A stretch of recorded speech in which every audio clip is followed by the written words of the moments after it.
जय जिनेन्द्र। जैन धर्म में भी चार जातियां बताई गई है: क्षत्रिय, ब्राह्मण, वैश्य और शूद्र। जो मेरे को अंडरस्टैंडिंग आ रही है बहुत अच्छी है और मैं शेयर करना चाहता हूँ। ये चार डिवीज़न ऐसे हर एक को अलग अलग करके सेपरेट करने के लिए नहीं बताई गई है जैन धर्म में। ये चारों चीज़ हर एक आदमी में होती है। आप देखना। ओके। हम हमारा जो कर्म का जो रिले आ रहा है हमको, वो ज़्यादा फोकस किस में आ रहा है? ब्राह्मण में, क्षत्रिय में, वैश्य में या शूद्र में? वो हिसाब से हम होना चाहिए। शांतिलाल शाह का भी एक स्तवन है ना, बहुत अच्छा है।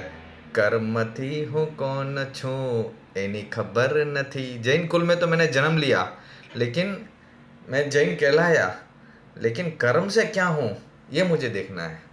ओके। तो आप देखना, कभी हमारे कर्म ही ऐसे होते हैं कि हमको क्या है ना, पढ़ना अच्छा लगता है और पढ़ाना अच्छा लगता है। आप देखना, कुछ ना कुछ हमको, हमारी ज़्यादा वो एनर्जी भी उसी में जाएगी किसी किसी की। ओके। तो वो ब्राह्मण कैटेगरी में आएंगे, वो कर्म से। लेकिन वही आदमी में कभी कभार ऐसा भी कोई सिचुएशन आता है लाइफ में जब वो क्षत्रिय भी हो जाता है, खून करने के लिए भी तैयार हो जाता है। फिर खून करना मतलब क्षत्रिय सिर्फ खून करे ऐसा नहीं, लेकिन वो फिर आर पार की लड़ाई करता है। वो फिर सोचने नहीं बैठता है, कैलकुलेशन नहीं करता है, ज्ञान करने नहीं बैठता है। ओके। वो सिर्फ फिर आर पार हो जाता है सीधा। ऐसे बहुत से सिचुएशन में, जेंट्स हो, लेडीज हो, घर के मामले में हो, रसोई हो, कोई मेहमान आ गए, खाना बनाना है, फिर वो सोचते नहीं कि क्या बनाऊँ क्या ना, पट पट पट पट बनता है। वैसे सब देखना, वो क्षत्रिय टाइप के हो गए, आर पार की लड़ाई। ओके। वैसे हमारे में कभी कभार आप देखना बिजनेस भी होता है थोड़ा बहुत। वैश्य वो बिजनेस करता है। ओके। तो बिजनेस बुद्धि भी होती है, यहाँ से प्रॉफिट आ सकता है, यहाँ से प्रॉफिट आ सकता है। ओके। और चौथा शूद्र, जो काम करने की है, जो अनस्किल्ड वर्कर्स है, जो कोई बिजनेसमैन के वहाँ पे काम करता है, कोई क्षत्रिय के वहाँ पे काम करता है, कोई पढ़ाने वाले के ब्राह्मण के यहाँ पे काम करता है, जो सिर्फ काम करता है। और ये एक बहुत बड़ा वर्ग है जो सिर्फ काम करता है।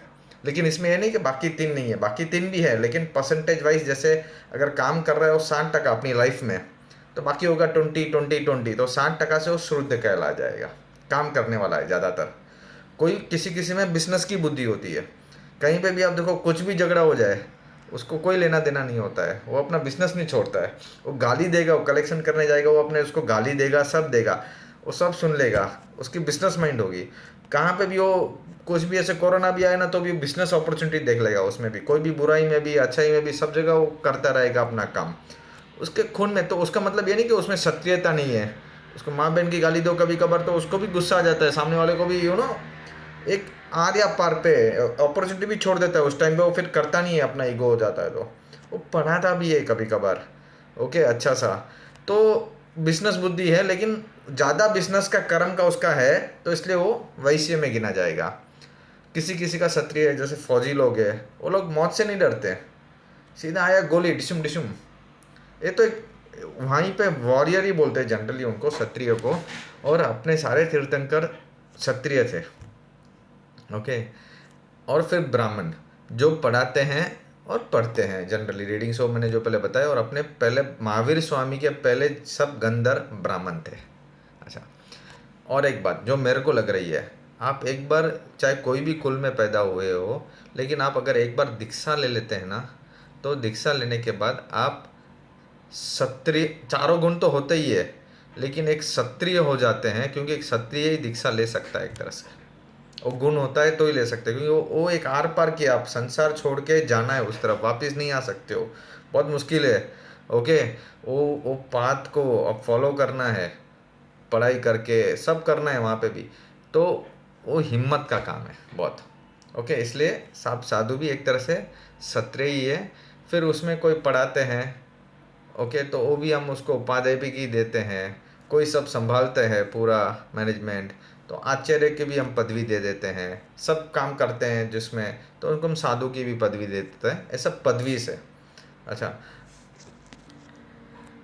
लेकिन आज के ज़माने में कैसा है, जैसे मैंने बताया, भगवान क्षत्रिय थे, और गंधर्व ब्राह्मण थे।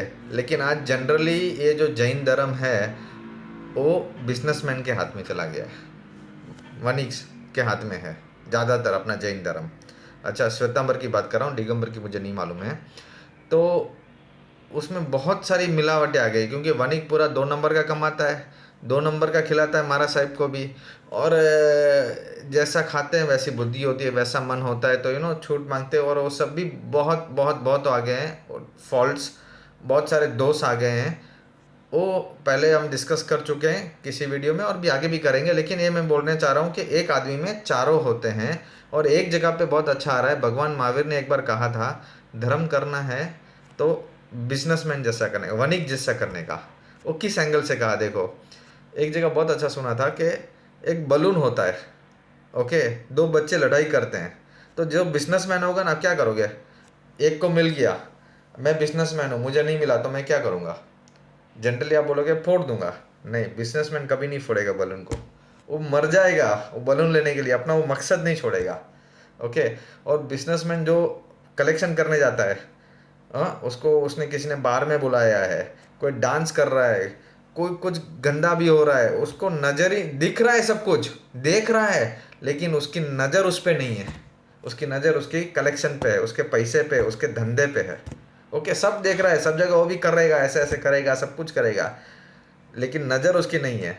तो भगवान भी वही बोलते हैं, आप संसार में कैसे भी रहो, आपको सब लोगों को दिखे, आहा क्या है, सब कुछ करता है संसार जैसा, बीबी बच्चे धंधा पानी सब कर रहा है ये तो, लेकिन नज़र उधर नहीं होती है, नज़र मोक्ष की तरफ होती है, धर्म की तरफ होती है। तो भगवान ने कहा है कि बिजनेसमैन क्या जैसा करने का, दिखता कहीं और है, लेकिन करता और सोच कहीं और होती है। तो एक एडवांटेज हमारे लिए, एक बहुत अच्छा एक मोटिवेशन है। तो हम भले आपको कहीं बार ऐसा दिखे, लेकिन हम भी ऐसा अच्छा भगवान का करें, ध्यान करें और ज्ञान को बढ़ाए खास। ओके, पैसा बहुत है, लेकिन ज्ञान जरूर चाहिए रहेगा, क्योंकि ज्ञान के बिना भक्ति अधूरी है। जय जिनेन्द्र।